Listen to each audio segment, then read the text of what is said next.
त्यांची अँजिओप्लास्टी झाली आणि त्यांची प्रकृती अतिशय उत्तम आहे आणि फारच ताजेतवानी अशी त्यांची मनस्थिती आणि शरीर प्रकृती आहे.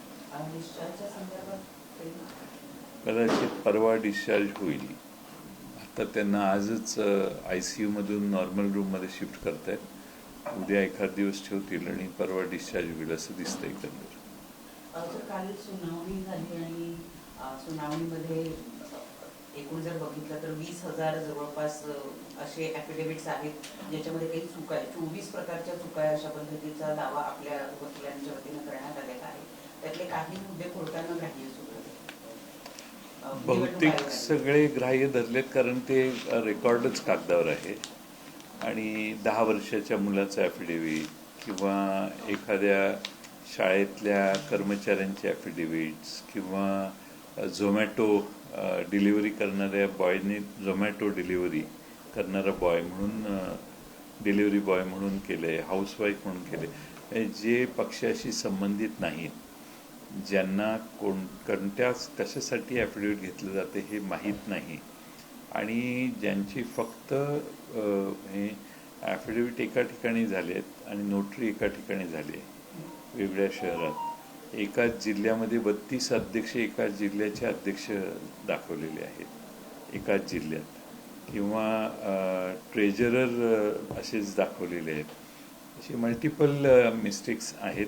ते आमच्या वकिलांनी निवडणूक आयोगाच्या समोर मांडलेले आहेत. एकंदर झालेल्या ॲफिडेव्हिटमध्ये बरंचसं त्याच्यात त्रुटी आहेत. म्हणजे ज्यांनी ॲफिडेव्हिट केले त्यांना ते माहिती आहे किंवा नाही इथपर्यंत शंका यावी अशा स्वरूपाचे आक्षेप आमच्या वकिलांनी घेतले असं मी ऐकलं. मी काही उपस्थित नव्हतो पण हे मी प्रसारमाध्यमातूनच वाचलं. कालचा हा युक्तिवाद जो आहे तो आपल्या पथ्यावर पडेल आणि निकाल जो आहे तो आपल्याच बाजूने आणण्याची परिस्थिती असं वाटतं. असं आहे की ॲफिडेव्हिट्स जे करण्यात आलेले आहेत त्या ॲफिडेव्हिट्समधले जर बरेचसे ॲफिडेव्हिट खरे नाहीत किंवा बोगस आहेत असं जर निवडणूक आयोगाला वाटलं आणि वाटेलच कारण ते कागदावरच आहे तर ती गंभीर बाब आहे आणि पक्षातल्या लोकांचा पक्ष वेगळ्या बाजूला आहे आणि ही सगळे ॲफिडेव्हिट करणारी लोक कोणीतरी वेगळेच आहेत, पक्षाशी संबंधित नाहीत असं निवडणूक आयोगाने गृहीत धरायला हरकत नाही अशी परिस्थिती दिसते. आता पाहू काय होतंय. सर, शिवसेनेची ज्यावेळी सुनावणी पार पडली होती निवडणूक आयोगासमोर तेव्हा सुद्धा शपथपत्रांचा वाद निर्माण झालेला होता. काही शपथपत्र बोगस दाखल करण्यात आले असं म्हणण्यात आलेलं होतं. मात्र निकाल ज्यावेळी आला त्यावेळी फक्त बहुमताच्या जोरावरती देण्यात आला असं पाहायला मिळालं. तर तसं काही या प्रकरणामध्ये असं आहे की बहुमताच्या जोरावर निर्णय दिल्यानंतर सुप्रीम कोर्टाने एक निर्णय दिलेला आहे की विधानसभेचे सदस्य मेजॉरिटीने कुठे जातात तिकडे पक्ष जात नाही. पक्षाचं काडर, पक्षाचे पदाधिकारी ही पक्षाची जी व्यवस्था आहे ती कुठे आहे याला जास्त महत्त्व आहे. त्यामुळे सुप्रीम कोर्टाने याचं स्पष्टीकरण दिलेलं आहे. त्यामुळे मला वाटत नाही की निवडणूक आयोग आता सुप्रीम कोर्टाने जे विधानं केलेली आहेत शिवसेनेच्या बाबतीत निकाल देताना त्याच्याकडे दुर्लक्ष करून निकाल देऊ शकतं असं मला वाटत नाही. त्यातनं जर तसं झालं तर मग पुढची पायरी आहेच. पण निवडणूक आयोग असं करेल असं मला वाटत नाही. एवढ्या मोठ्या चुका, गंभीर चुका दाखवल्यावर मला वाटतं की निवडणूक आयोग देखील त्या बाबतीत थोडंसं चिंतेत पडेल. आता एक बातमी अशी की पवार कुटुंबियांची दिवाळी शरद पवार बारामतीत करतात पण यावेळेस ती प्रतापराव पवारांच्या पुण्याच्या घरी केली जाते. अजित पवार आणि त्यांच्या मिसेस तिथे पोहोचलेले आहेत. गेल्या काही दिवसांमध्ये पवार कुटुंबियांमधलं अंतर्गत वेगवेगळे जे विषय होते वारंवार सुटण्यासोयी भले माझे भाऊ जरी म्हणत असले तरी कोर्ट कचेऱ्यांमध्ये आणि या गोष्टींमध्ये पक्षाचा एक राजकीय वाद सुरू होता. अशा परिस्थितीत परत एकदा पवार कुटुंबीय एकत्रित दिसत आहेत. या संदर्भात काय मत येईल? नाही, पवार कुटुंबियांनी काय करावं याविषयी मी भाष्य करणं मला योग्य वाटत नाही. तो त्यांचा कुटुंबाचा अंतर्गत प्रश्न आहे. पक्ष म्हणून मला काही प्रश्न विचारायचे असतील तर विचारा.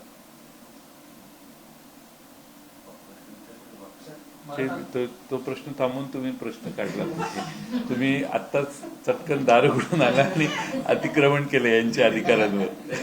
हे काय चाललंय मीटिंग मध्ये, पत्रकार परिषद, याचा अंदाज घेऊन सांगा. दिलीप वळसे पाटील यांनी सुद्धा शरद पवारांची भेट घेतली आणि आता यानंतर लगेचच अजित पवार शरद पवार यांची पण भेट होती. सगळ्या भेटी पाहता चर्चा सुरू झाल्या. असं आहे, मला त्याच्यावर काही भाष्य करायचं नाही. कुटुंबाने कुठे भेटावं, काय करावं याविषयी तुम्हाला मला भाष्य करण्याची आपल्याला, मी पक्षाचा अध्यक्ष आहे त्यामुळे पक्षाच्या विषयी काही प्रश्न असेल तर मी जरूर उत्तर देईन. कुटुंबाने काय करावं ह्याच्याविषयी मी भाष्य करणं उचित आहे असं मला वाटत नाही. मराठा समाजाला PWS मधून आरक्षण मिळत असताना देखील आता आरक्षणाची मागणी मनोज जरांगेंच्या वतीने ज्या पद्धतीने होती ती केवळ राजकीय फायद्यासाठी होते असं विजय वडेट्टीवार यांचं म्हणणं आहे. त्याच्याकडे या विधानावर कसं होतं? नाही, आम्ही ज्या सरकारने सरकारमध्येच मतभेद आहेत गंभीर. काही लोक सरकारमध्ये मराठा समाजाला चुचकारतायत, काही लोक ओबीसी समाजांना चुचकारण्याचं काम करतायत आणि दोन्ही दरडीवर हात ठेवण्याचा प्रयत्न आहे का असं वाटावं इतके मंत्रिमंडळात मतभेद दिसत आहेत.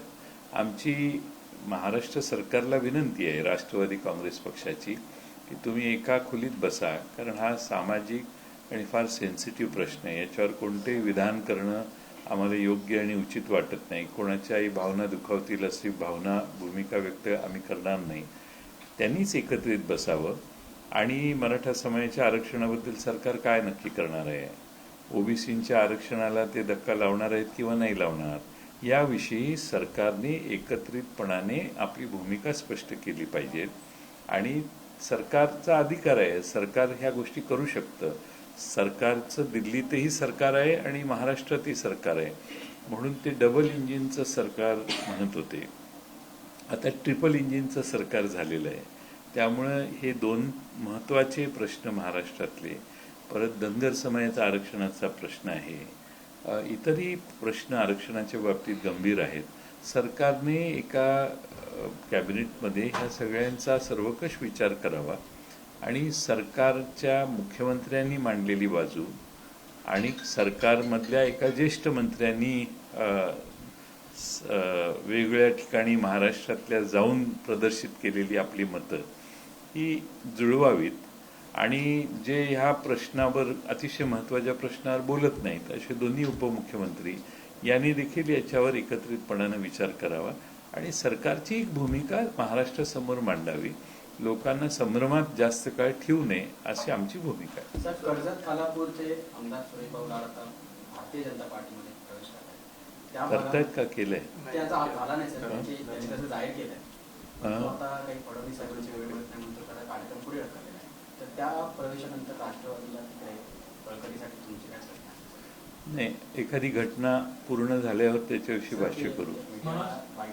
मनोज त्यांनी बाईट दिलेली असली तरी गेलेले नाहीत अजून.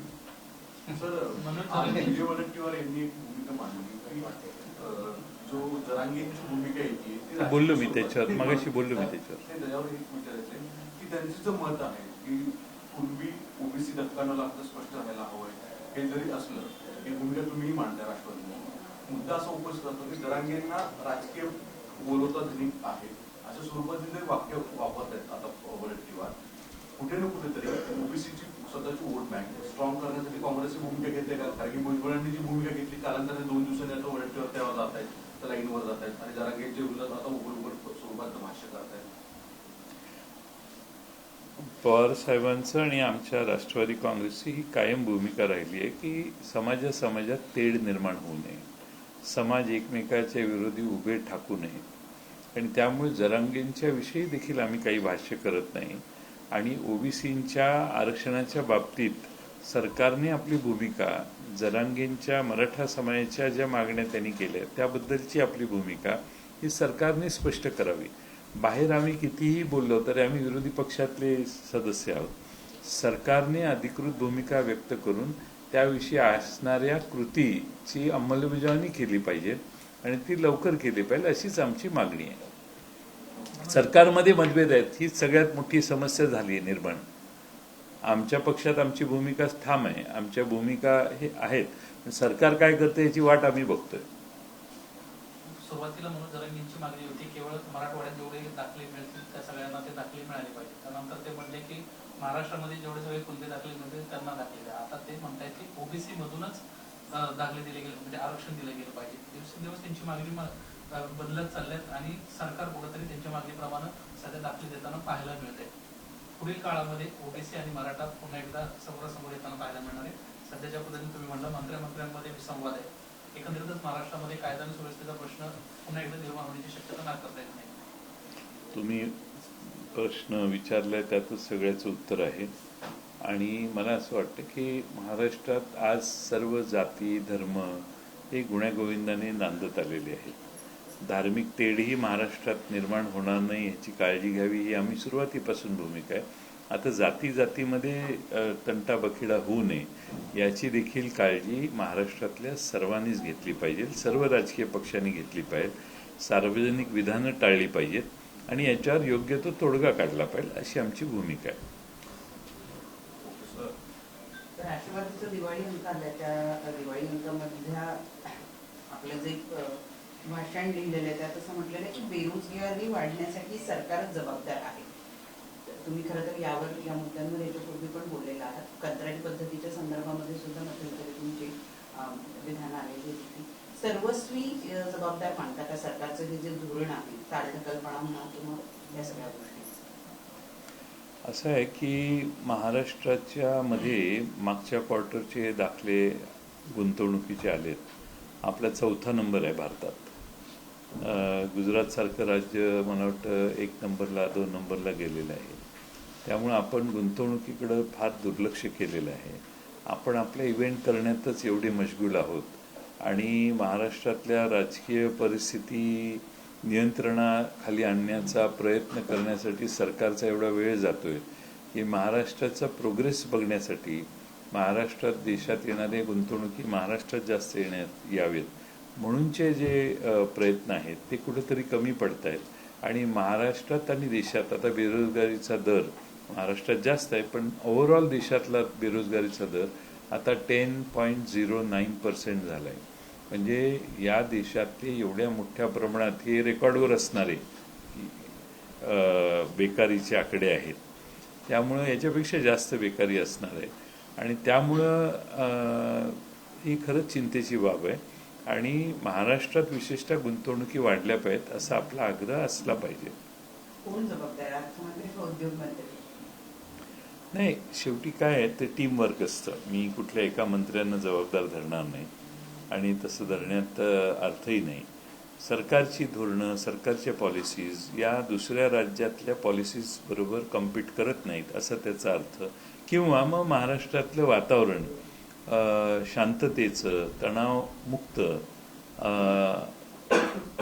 कदाचित गुंतवणूकदारांना वाटत नसेल आणि म्हणून गुंतवणूकदार दुसरीकडे ऑप्शन देतात. कालच मी कोणाकडे तरी रात्री होतो पुण्यात, त्यांनी सांगितलं की एका राज्याचं नाव घेऊन की तिथं नुसतं कळवलं तरी जमीन, वीज, पाणी पटापट पटापट 15 दिवसात सगळं तुमच्या हातात आणून देतात.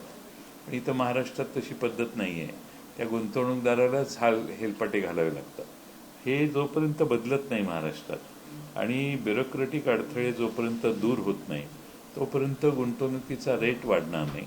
आज देशामध्ये सर्व राज्य जागे झालेले आहेत. त्यामुळं मंत्र्यालाच भेटलं पाहिजे, मुख्यमंत्र्यांनाच भेटलं पाहिजे, कुठली बाह्य शक्ती असेल त्या सरकारला नियंत्रण करणारी त्यांनाच भेटलं पाहिजे. हे जे जोपर्यंत आपण सोपस्कारात अडकलेलो आहोत तोपर्यंत आपलं राज्य मागेच राहणार आणि दुसऱ्या राज्यामध्ये तशी परिस्थिती नाही आहे. आणि आज नरेंद्र मोदी स्वतः पंतप्रधान आहेत, त्यांचंच राज्य गुजरातमध्ये आहे. त्यामुळं पहिली अपॉर्च्युनिटी गुजरातला मिळणं स्वाभाविक आहे. मी असं म्हणणार नाही की देशाचे पंतप्रधान महाराष्ट्राचे असते तर त्यांनी इथेच केलं असतं. पण गुजरातमध्ये गुंतवणूक जास्त जाते, याचा अर्थ गुजरातपेक्षा आपण जास्त कॉम्पिटिटिव्ह व्हायला पाहिजे. त्यामुळे आपलं ॲडमिनिस्ट्रेशन इम्प्रूव्ह केलं पाहिजे.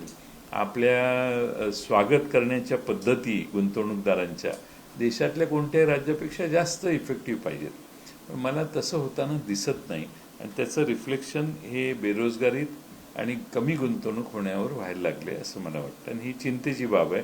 आम्ही सगळे राजकारणात या बाकीच्या सगळ्या ह्याच्यात एवढी गुंतलेलो आहोत की फार मोठ्या प्रमाणात बेरोजगारी वाढलेली आहे. अजितदादा मुख्यमंत्री झाले तर तुमचा पाठिंबा असेल? तुम्ही करताय त्यांना जर तरच्या गोष्टींचा उत्तर देऊन त्यांना अडचणीत आणणं मला योग्य वाटत नाही.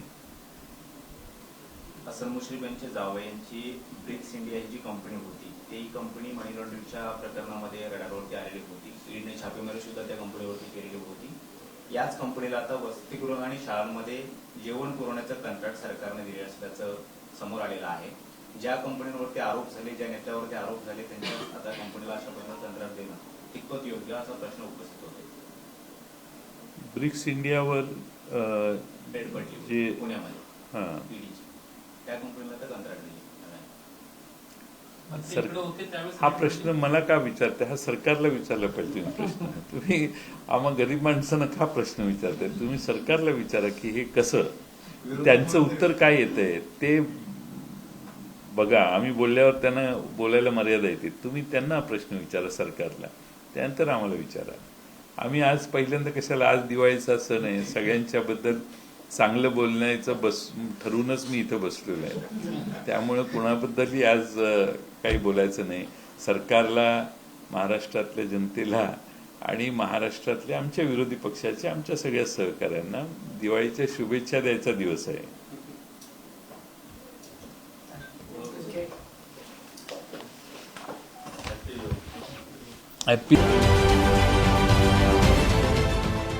देश विदेशातील प्रत्येक घडामोडींचे लाईव्ह अपडेट मिळवण्यासाठी आता साम टीव्हीच्या सर्व सोशल मीडिया प्लॅटफॉर्मला लाईक, फॉलो आणि सबस्क्राईब करा.